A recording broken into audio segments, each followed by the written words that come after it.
Thanks, Lauren. Good morning, everyone. Welcome to the last quarterly meeting of 2023. Hoping everyone is having a wonderful holiday season for those of you who celebrate. Today's meeting, as all of our quarterly meetings, gives members of the public the opportunity to speak on any topics that are not contested before the board. Public input for meetings such as the quarterly meeting is important for our decision-making process.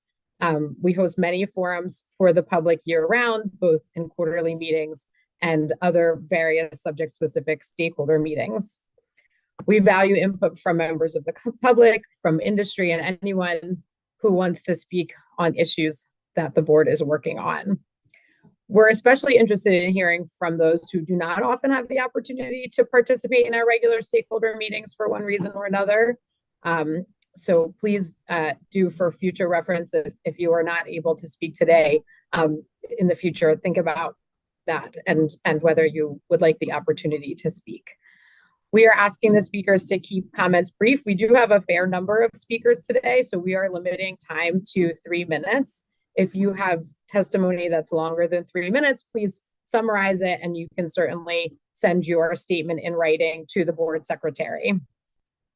Again, just a reminder that all speakers should avoid speaking on matters that are contested before the board, but certainly welcome to raise any other policy issues for the board's consideration. Do any of the other commissioners wish to make any opening remarks? Nothing here, Madam President. No, ma'am. All right, so just quickly on logistics, and then we will invite the first speaker. While everyone is welcome to attend the meeting, only pre-registered speakers have the ability to speak today. The chat feature is not enabled, and we will not be able to accommodate speaking for those who did not pre-register to speak today. The meeting is being live streamed on YouTube and will remain available to watch, and this is the same practice that we do for our board agenda meetings. So we will now begin the public comment period, and Lauren, can you take it away for our first speaker? Yes, our first speaker registered to speak. I'm sorry, Madam President. I would like to do a public notice and a roll call, please, before we begin with the first speaker. Sorry about that. Thank you, Secretary. Adequate public notice has been given pursuant to the Open Public Meeting Act. Notice have been posted at the board's office and website and emailed to the Department of State and to newspapers of broad circulation within the state. So this will be a roll call now for the commissioners. Commissioner Holden. Here. Commissioner Crystal DeLune. Here. Commissioner Abdul. Here. Absent during roll. Oh, she's here. Okay. And President Sadovi. Here. Okay. Thank you, Madam Secretary. Lauren, will you please start with the first speaker? Yes, our first registered speaker is Kirk Frost. Kirk, you may now unmute yourself to speak. Good morning. Wow. I was the first person. I don't know how many people are registered, but okay, so I guess my thank you very much. And also, I guess just getting my thoughts. I didn't know I was going first, but I've been working with NJDEP and EPA for the last year to help them better understand how natural gas facilities in the natural gas supply chain, which comes through in transmission pipelines through New Jersey, how they've been underreporting their methane emissions, and some don't report them at all. Actually had EPA Region 2 request that Tennessee Gas Pipeline restate their emissions for the past 10 years at one facility. And they increased it from claiming 1 ton per year, which was false, to about 50 to 70 tons per year. which is still much lower than their actual emissions. NJDEP contacted me and asked for how I'm helping them understand how to calculate and understand the emissions of electric facilities. I'm pretty excited about that because NJDP have been pushing them for a while, but they're now, okay, show us. And I'm showing them, and because all the electric facilities don't have to report, but they have emissions over 100 tons of methane every year. If you think about all the methane that's being emitted around here, in this region, we really don't have any. We're way off. And NJDP's emissions that they provide to NJBPU and the rest of the agencies in the state shows it falsely going down when it actually is going up. And if you do all of that's fascinating. I wish I saw a timer. So that's good.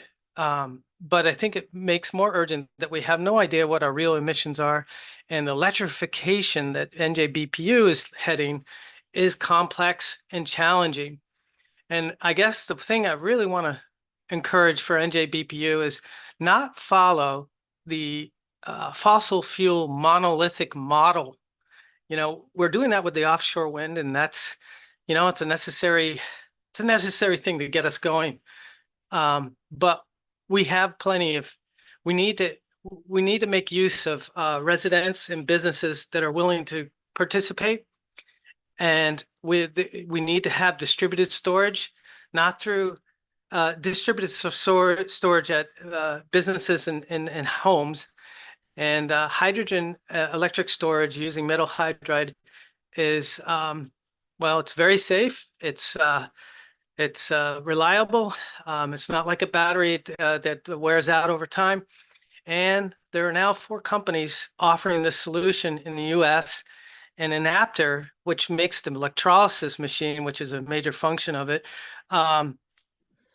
Mr. Frost, can you just summarize and wrap up, and certainly submit your additional comments in writing? Yeah, I wish this is not. I will. I wish this was a little better presented. But electrification is challenging, and the demand of electrification at each home is expensive and adds more than what current homes are spec'd for in terms of electrical service. Distributed storage is a solution that helps alleviate that, but there's significant investment that needs to be done through NJBPU because it's not cost available for folks like myself in New Jersey. Thank you. Thank you. Lauren, our next speaker. Yes, our next speaker doesn't appear to be on, so I'm going to move on to the next one. Tony Hagen, you may now unmute your mic. Yeah, hi, good morning. Thanks. So I'm a volunteer with the Sierra Club New Jersey chapter, and this concerns make-ready infrastructure for electric vehicles. We're closer to 2050 than we think. That's when scientists tell us that we'll have to get to net zero emissions to avoid the worst effects of climate change, or the worst effects. That means it wouldn't hurt to get to net zero sooner. In fact, that's what we should be doing. The BPU has recently estimated that there are 500,000 trucks and buses on New Jersey. That's 500,000, and a lot of diesel. Every day we delay comes at a substantial cost to our future security. None of us see bus companies and trucking companies and package delivery companies investing in electric vehicles without having the supporting infrastructure in place. Vehicle chargers and grid upgrades are a significant expense. And on top of that, EVs themselves are a significant expense. And you're not going to buy one if you can't charge your vehicles. That's why it's important for the BPU to move this MHD straw proposal forward to implementation as soon as possible. If you build it, the EVs will come. If you don't build it, they won't. Public utilities in New Jersey have made it clear that advanced planning is essential for the supporting grid infrastructure needed to support fleets of electric vehicles. EVs use a lot of electricity. Public utilities are, in many cases, not prepared for this kind of support at all the locations these EVs will happen. They've also pointed out that upgrading the grid is a huge undertaking and expense, and advanced planning and funding is therefore essential. Charging infrastructure is not cheap, and help from the BPU would make electrification possible in many cases where companies and institutions otherwise would not make the investment in EVs. We need everybody to electrify on an accelerated basis. This kind of support is necessary ASAP. It's important to note that New Jersey is putting more funding in place for electric school buses through the Electric School Bus Program. The state legislature is expected to approve that funding this month, and the EPA also has a January deadline coming up for 2024 applications for electric school bus funding. All of this is very good. Once these applications are approved, the buses need to be purchased within a certain time frame. Without the supporting infrastructure, these bus purchases won't and can't happen. Again, to get school districts interested in electric school buses, you have to make it affordable for them, and you have to demonstrate that the infrastructure support will be there. This is a significant expense, and so the MHD straw proposal needs to move forward to action. Finally, it's worth noting that New Jersey is now starting to require manufacturers to sell zero-emission trucks. This is a tremendous step forward. For that to happen, though, for companies to actually risk buying EVs and for New Jersey to reach its goals, there has to be support from the New Jersey BPU. Let's get that MHD straw proposal approved. Thank you.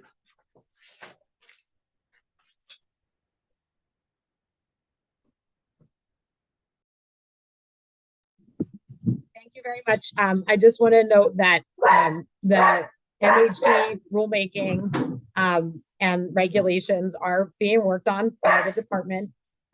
These things do take time. It's a complex rulemaking, but we are working on it, and we appreciate your comments. Thank you. Next speaker. Thank you, Tony. Our next registered speaker is Zachary Fabish. You may now unmute your mic to speak. Thank you. And I think I'm also going to be talking about the same issue as Tony just was. Good morning. Thank you for this time. My name is Zach Fabish. I'm an attorney for the Sierra Club representing our 680,000 members across the country, but most specifically our nearly 18,000 members in New Jersey.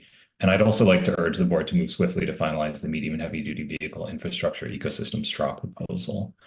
As this board knows, transportation sector emissions account for more than 40% of New Jersey's greenhouse gas pollution, and that electrifying the sector is accordingly vital for ensuring that New Jersey meets its commitments in confronting the climate crisis. Medium and heavy-duty vehicles like trucks and buses in particular are responsible for an enormous amount of conventional air pollution as well, such as nitrogen oxides and particulates that contribute to significant public health problems. New Jersey as a whole is designated as non-attainment for federal ozone standards, and according to the New Jersey Department of Health, more than 600,000 New Jersey adults and 167,000 children have asthma, underscoring the need to switch to zero-emission vehicles through electrification.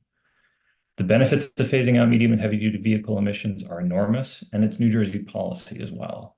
The state has set a statutory goal of 10% of new bus purchases being zero emission by 2024 and 50% being zero emission after 2026. New Jersey has also adopted the Advanced Clean Trucks rule, directing that increasing proportions of heavy-duty vehicle sales over the next decade must likewise be zero. All of this highlights the urgency of ensuring that the necessary charging infrastructure is being put in place so that this transition to zero emissions and all the benefits that transition will generate for the people of New Jersey happens smoothly. It was actually about a year ago that the board put out for public comment its revised straw proposal for medium and heavy-duty vehicle charging infrastructure, and last January, numerous commenters across the state, as well as public health and environmental organizations, including the Sierra Club, submitted comments thanking the board for improvements in the revised straw and recommending some additional improvements, but above all, urging the board to move swiftly in finalization. I'd like to reiterate those comments and ask that the board take final action as quickly as possible to ensure that the coming new year delivers on the promise of healthier air, action on climate, and a cleaner transportation sector for all New Jerseyans. Thank you. Thanks, Zach. I can assure you we're moving as quickly as possible. Most appreciated. Thank you. Next speaker, please. Yes, our next speaker is Isabel Molina. You may now mute your mic to speak. Hi, good morning. My name is Isabel Molina, and I'm the Environmental Justice Policy Associate with the New Jersey League of Conservation Voters. We're an organization working to protect clean air, clean water, and high-quality open spaces, no matter the person's zip code. So New Jersey LCV really appreciates the opportunity to provide feedback to the board during this quarterly meeting. And today I'll touch on a few different things. So the board appointments, the next energy master plan, and the importance of completing natural gas proceedings prior to investing in renewable natural gas. So first, New Jersey LCV is pleased to see the appointments of Marianne Abdu as the board commissioner this summer and Christine as the president in September.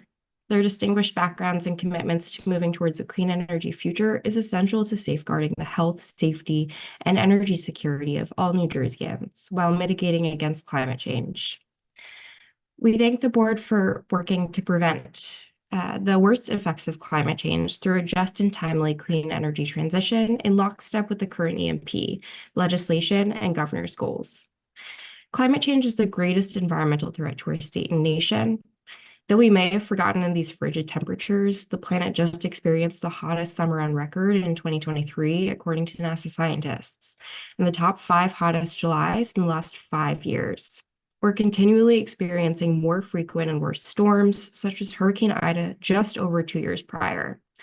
And we're expected to experience heavier rainfall, sea level rise, and other climate-related occurrences that will impact some populations worse than others if we choose the path of business as usual. So we thank the PPU for continuing progress on robust clean energy programs, such as the Community Solar Program and offshore wind projects.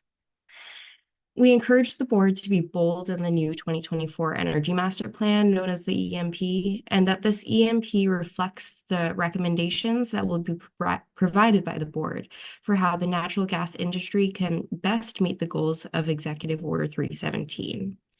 As outlined in EO 317, we emphasize the importance of eliminating unnecessary investment in natural gas infrastructure that is likely to result in stranded costs being passed on to customers, and particular attention paid to reducing barriers to customers who may face challenges transitioning away from natural gas, especially low and moderate income customers. New Jersey LCV encourages the board to finalize these natural gas proceedings prior to investing, developing, and implementing new and expensive technologies such as renewable natural gas, and believes the state should not move forward with the commitment of RNG or infrastructure until that study is completed and we can apply the study's findings. We're very excited about the path the board is carving for our clean energy future, and we look forward to working with you on these initiatives. Thank you. Thank you, Isabel. Our next registered speaker is Louis Abbott. Louis, you may now mute your mic to talk. Hi, good morning. My name is Louis Abad. I am a small owner. We recently have some issues with the infrastructure for charging the EVs. I agree with Tony and Zachary regarding the BPU help us, the small business like mine, to find the way for us to charge our EVs, because I have a small charger at home, but for me, I have 7 electrical vehicles, EVs. It's a challenging for me because it's almost, it's a nightmare, yeah. But I try to do it. But when I try to go to the public charging station, most of them are available only for small cars, and most of them are in the mall centers where there's a lot of people, a lot of cars. It's a very tricky situation for the EVs because they are bigger, and especially for the new ones, the box truck 26 foot are almost impossible for charging in locations like that. That's why I agree with Zachary and Tony to the BPU can help us, small companies like mine, to find a way with the infrastructure for us to find locations for charge our EVs. Programs like, for example, the MHD EV charging program is going to be an excellent program for small companies.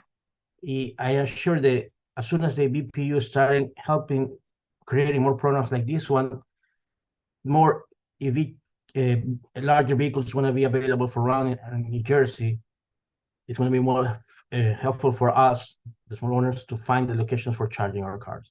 Thank you so much. Thank you, Liz. Can you tell us what kind of business is it that you operate? Transportation company. We do some pharmaceutical transportation, owner-to-owner transportation. We have, Great. And so you have medium duty trucks, is that? yeah, is that cargo, we have a 6 cargo vans and 1 box truck. Okay, wow. 16 box truck, yeah, it's electric. We're very proud of that because we move the cars around New Jersey and New York too. And we really proud of that because we're helping the environment, but the problem is the charging is a nightmare because most of the drivers have running in the small locations where there are other cars. You know, it's always the risk to hit a car, hit a person.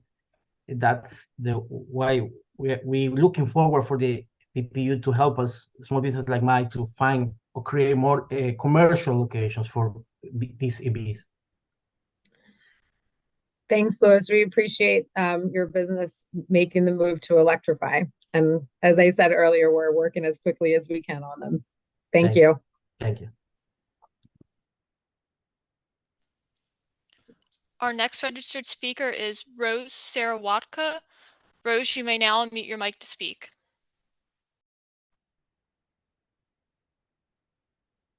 Good morning. Can you hear me? Yes, we can hear you. Great.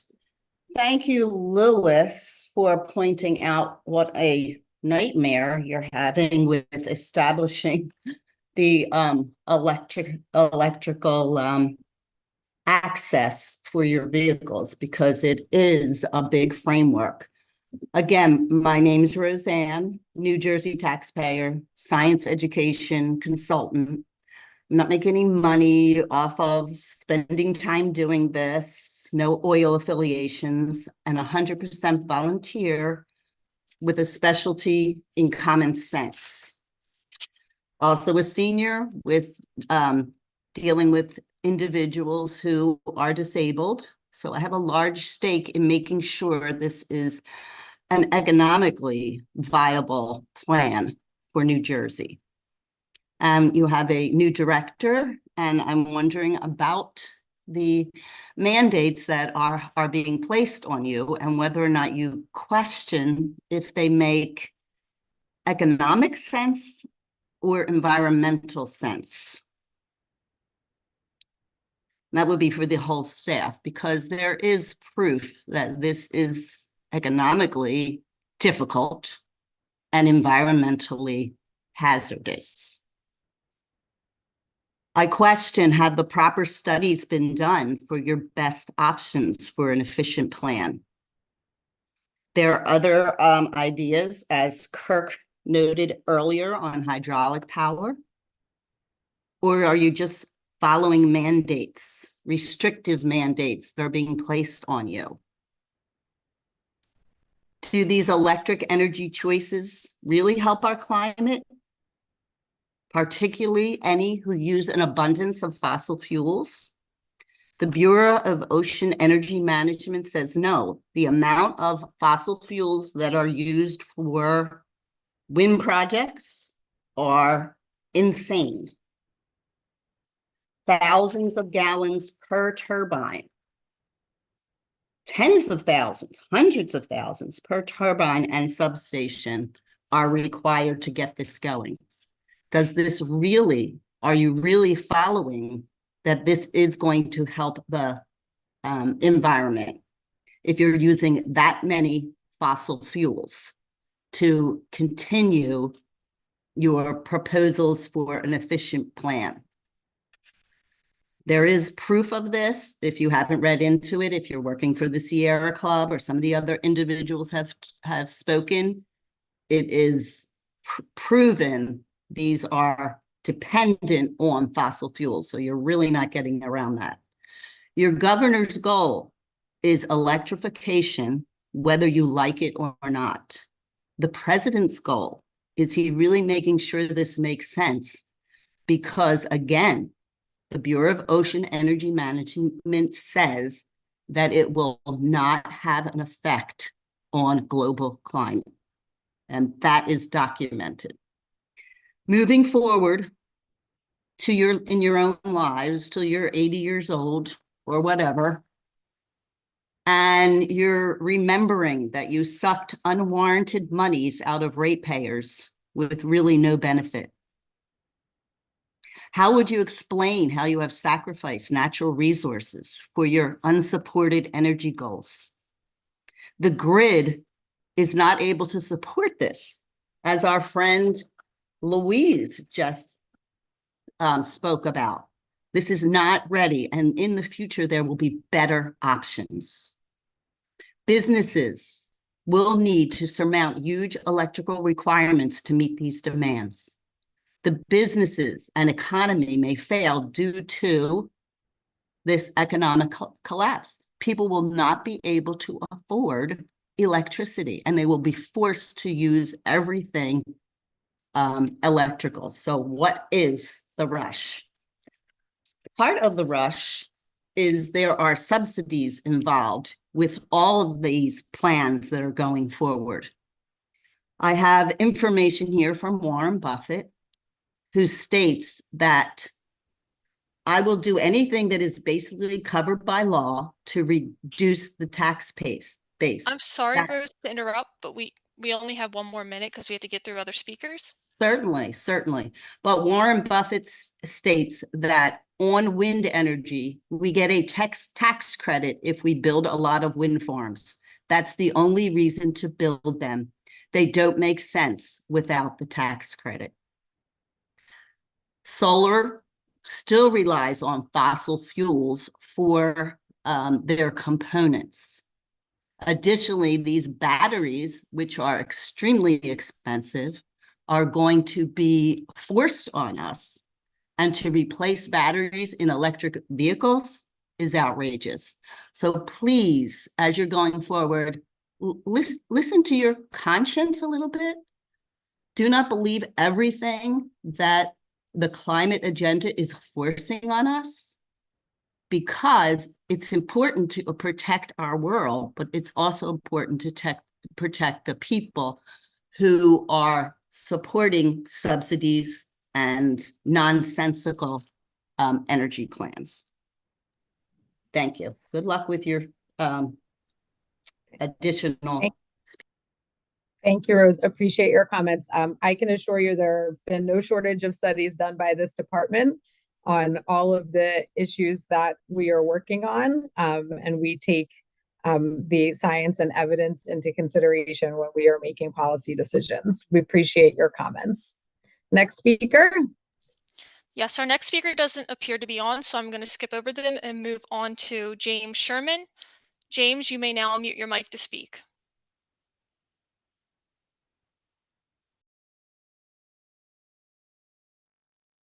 Good morning, everybody. If you can hear me.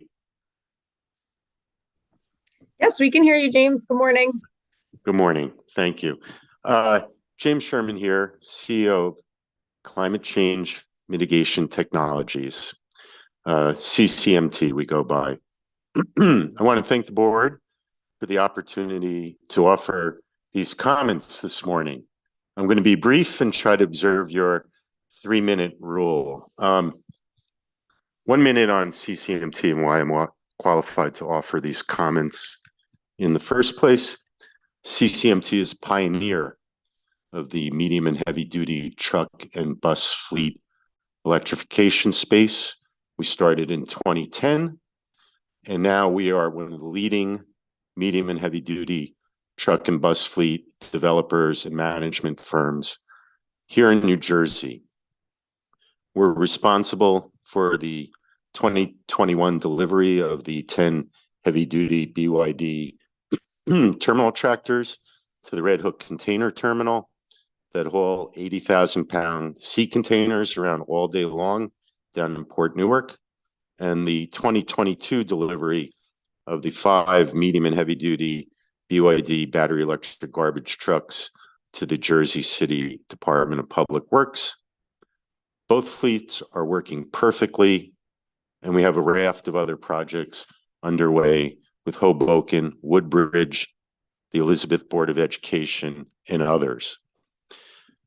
Now for my remarks. So the world and New Jersey is in a climate crisis. The New Jersey transportation sector accounts for 40% of New Jersey's greenhouse gas emissions. Medium and heavy duty diesel trucks account for a substantial portion of these emissions. We have calculated that a single diesel garbage truck emits between 50 and 100 tons of CO2 per year. It's for these reasons that it is important that the board roll out the medium and heavy duty make ready infrastructure program as soon as possible. We heard Mr. Abad's comments. That is a real problem, and it's a real problem for CCMT and our projects. For instance, in Woodbridge, we're putting in a bank of chargers. They are electrifying their shuttle bus fleet at their senior citizen center. We were handed a bill of $21,000 to relocate a utility pole. Well, Woodbridge doesn't have $21,000 lying around, and neither does any other city or town. This is a classic example where if the medium and heavy duty make ready infrastructure program were to roll out, we would be able to handle this cost and move on and execute this project. Right now, it's in limbo because of this bill. Now, $21,000 may seem like a small amount, but as the public and private fleets expand, we're looking at thousands, tens of thousands, and hundreds of thousands of dollars to bring in whatever it may be, 1,200 amp service with a new transformer. So these costs are prohibitive and a major break on the New Jersey Energy Master Plan and climate change goals to bring in fleet electrification. Again, why the medium and heavy duty make ready infrastructure program is so important. A last example, CCMT recently filed an $18 million US EPA Clean School Bus group application on behalf of the Newark, Elizabeth, Union City, Bloomfield, and Lakewood boards of education. This is for a total of 42 buses. This will be a major rollout and a major move towards meeting New Jersey and the federal government's goals to electrify school buses. But I have no doubts, based on our initial inspections of the school buildings and facilities, there's going to be substantial make-ready infrastructure requirements.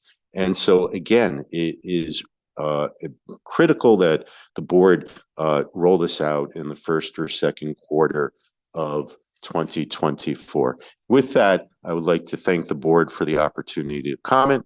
Wish everybody a happy holidays, and I'd be glad to answer any questions or work with the board to get the medium and heavy duty make ready program out the door. Thank you very much.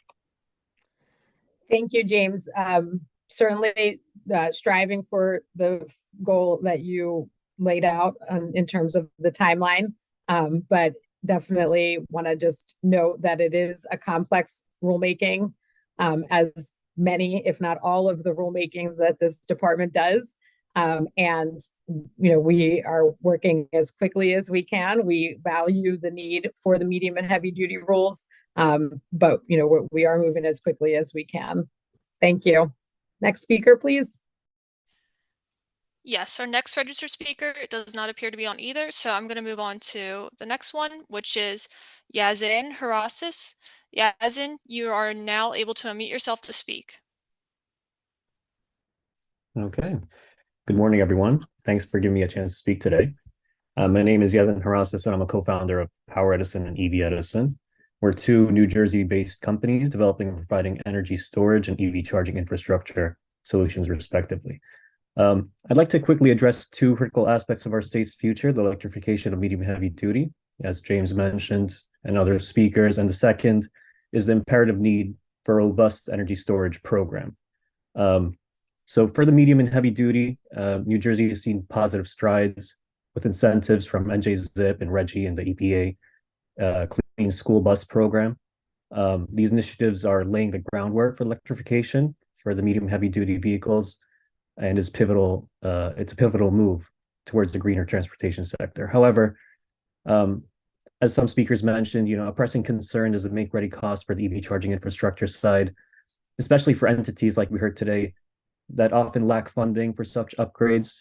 Schools, municipalities, small businesses are prime examples of that. And as a result, these entities are sometimes jeopardize their awards they've received for electrifying their fleets. So while fleet vehicle incentives are crucial, they're not sufficient alone. And I implore the BPU to expedite the MHD program. And shifting gears to energy storage, the landscape is evolving rapidly. Prices of battery energy storage systems are decreasing, and energy storage projects are increasing both in number and project size around the country. So this momentum presents an opportunity for our state. For Power Edison, we build the world's most advanced mobile utility scale energy storage systems right here in New Jersey. Right now, we're shipping these products outside New Jersey to states with robust energy storage programs. And obviously, we'd like nothing more than to deploy these energy storage assets here in New Jersey, where they can benefit our states with a wide range of applications, including increased penetration of renewables like solar and wind. We're very much behind compared to other states and even our own state goals. So we need programs to make way for private and utility-owned deployments of energy storage systems. It's essential that we start tapping into such a dynamic resource. In conclusion, we stand at a pivotal moment with electrification of medium heavy-duty vehicles and establishment of a robust energy storage programs are not just necessities, they're stepping stones toward a sustainable future. I urge the BPU to act swiftly, providing the support needed to electrify our transportation and fortify our clean energy infrastructure. Thank you for your time today. Thank you. Thank you. Next speaker.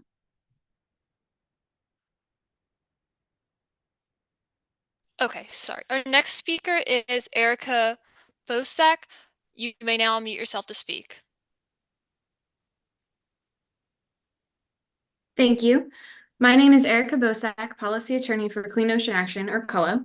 I'm here today to clarify COA's position on offshore wind because it's been misrepresented by many, and follow up on the letter we sent to New Jersey Board of Public Utilities on October 18, 2023, regarding New Jersey's third offshore wind solicitation, to which we are still awaiting a response.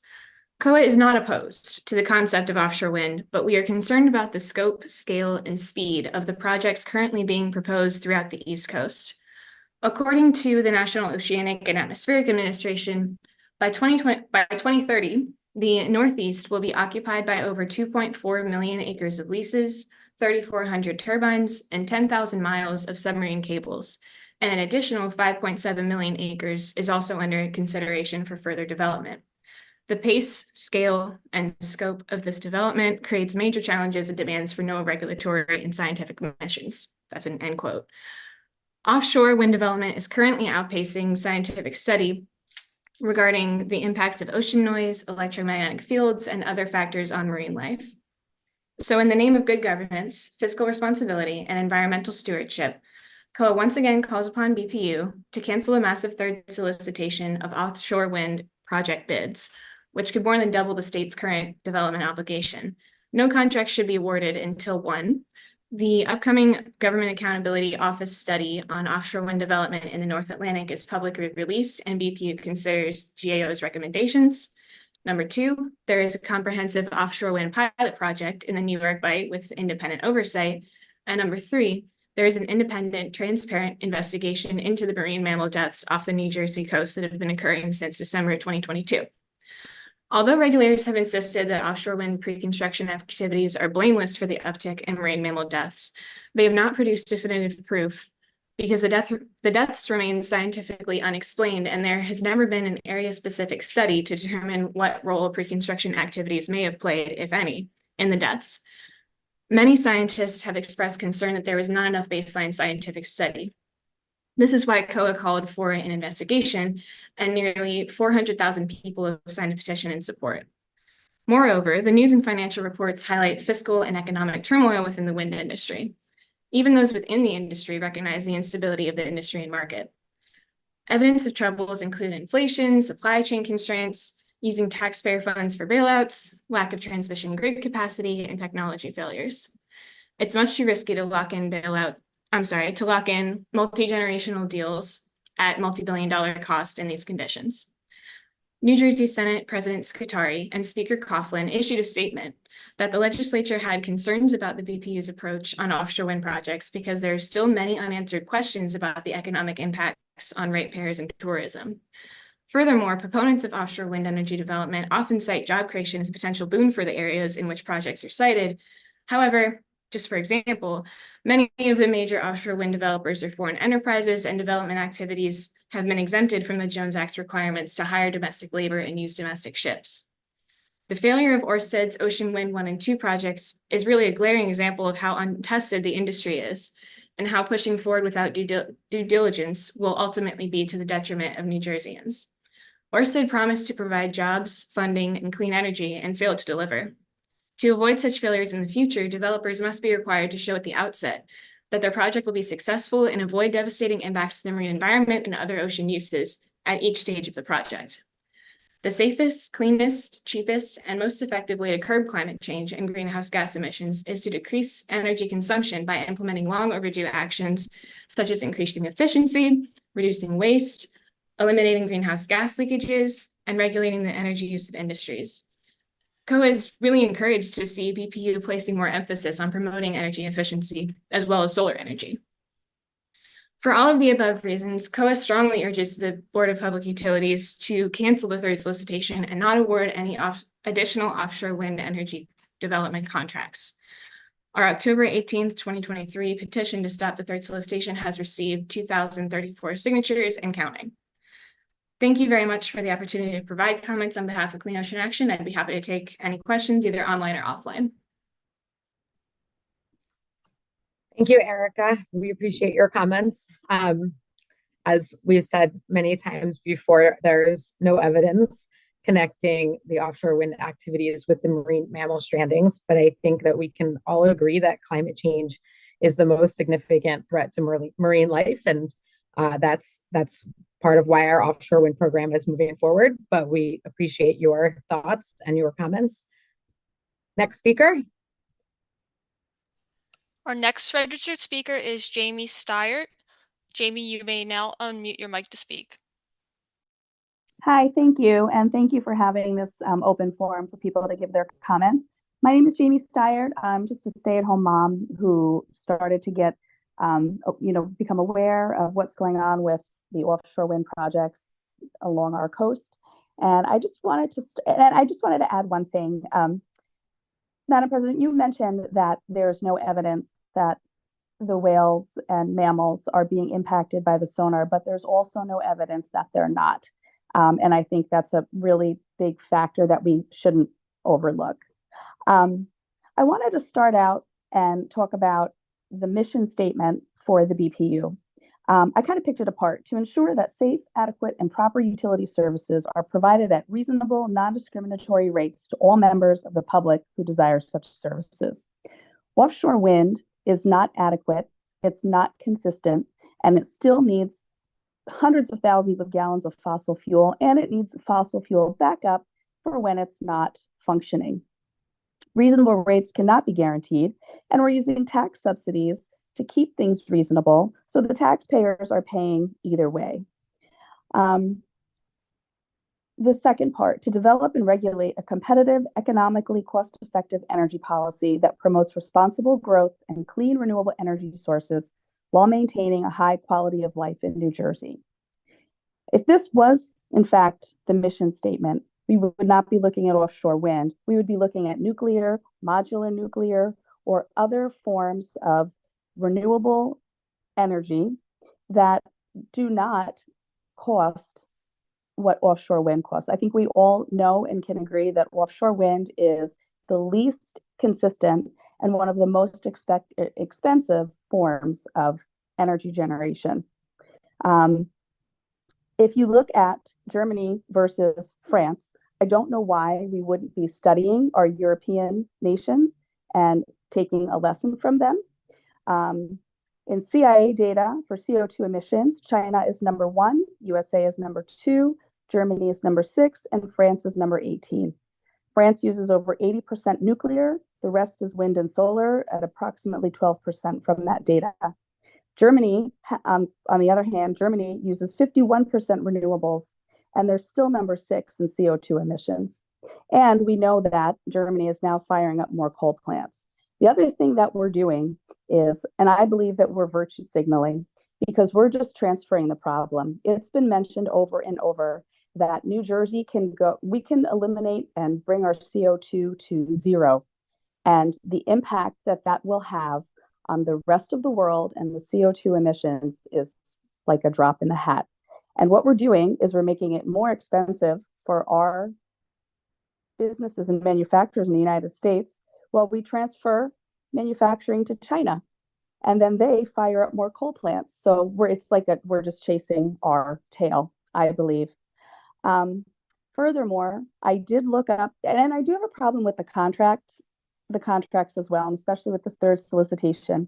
It appears that the order goes, there are bids, then we award contracts, and then there are permits. And this seems pretty backwards to me. If somebody has a contract and they're locked into having to meet certain numbers or certain goals, then they lock us in, and we are giving them, I think, too much control. I think I've started to look up a couple of words that, I've heard them before, but I haven't really paid much attention to them. One of them is boondoggle. I keep hearing that, and I decided, I'm going to Google that.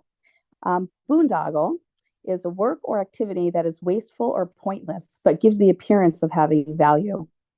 And then there's virtue signaling. And I think that a lot of this offshore wind talk is virtue signaling. If the goal is to get to net zero by 2050, why are we wasting money? Why does it matter if it's renewable or non-renewable? What is the goal? The goal is to get to net zero. You do that by mixing in nuclear. And even in the bill 2978, I see that it's, glaringly missing from that bill. And we're completely moving away from nuclear. And I think that's a really big mistake. And I think that we need to be looking at a healthy mix. I see that we've got, renewable natural gas, biogenic methane, completely untested, where nuclear is tried and true. And actually, we've got, nuclear, modular nuclear right here in Camden. So we're subsidizing these foreign corporations with billions of our tax dollars. And we could be working with people right here in New Jersey to give us clean and consistent electricity. And obviously, the demands for electricity are growing exponentially. And it doesn't look like the world is willing or able to end its love affair or reliance on fossil fuels, from single-use plastics to paint and everyday household items. It's not going anywhere. So that's why Jamie, I believe that I'm sorry for interrupting. Yep. Wait, just letting you know the time limit. Yep, and thank you. And I'm just about finished, but that is why I believe that we're virtue signaling, because we've got the rest of the world. We can make these changes, and it's going to be on the backs of the residents of New Jersey. And forget about, we haven't even gotten into the fishing industry, dead scallops, high insurance for the commercial fishermen, dangerous navigation. NewJerseyCleanEnergy.com gives residents best overall value of protecting the environmental, commercial, and recreational fishing interests and mitigating the impact of climate change. That's not true. And I would like to see the BPU and NewJerseyCleanEnergy.com live up to their mission statements. Thank you. Thanks, Jamie. Just want to be clear that we are all very familiar with our mission statement, and that I think the state is not moving away from nuclear. In fact, roughly 40% of our generation is from nuclear, and we are committed to exploring all clean energy resources. So thank you. Lauren, are there any other speakers? There is no additional registered speakers. Okay. Thank you, everyone, for your testimony today. We appreciate all of the thoughtful comments. If you would like to submit written testimony, you can do that to the board secretary's office by January 12th. Her email address is board.secretary@bpu.nj.gov. Again, we appreciate all of your comments and testimony today. We hope everyone has a happy and safe holiday season for those who celebrate. And do any of my colleagues wish to make any closing remarks? Madam President, I'd just like to echo your wishes for everyone to enjoy the healthiest, happiest, and merriest holiday season. And as this is a quarterly meeting, just to remind everyone that our next quarterly meeting, the days will be longer, the air will be warmer, and we will be further along our path towards a clean energy future. So thank you, everyone, for your comment today. And of course, our excellent staff at the board here for doing a wonderful job, as always. Thank you. Thank you, Commissioner. That's certainly something to look forward to, longer and warmer days. Any other comments? Okay, may I have a motion to adjourn, please? So moved. Second. All in favor? Aye. Aye. Thank you. Happy holidays. All the best.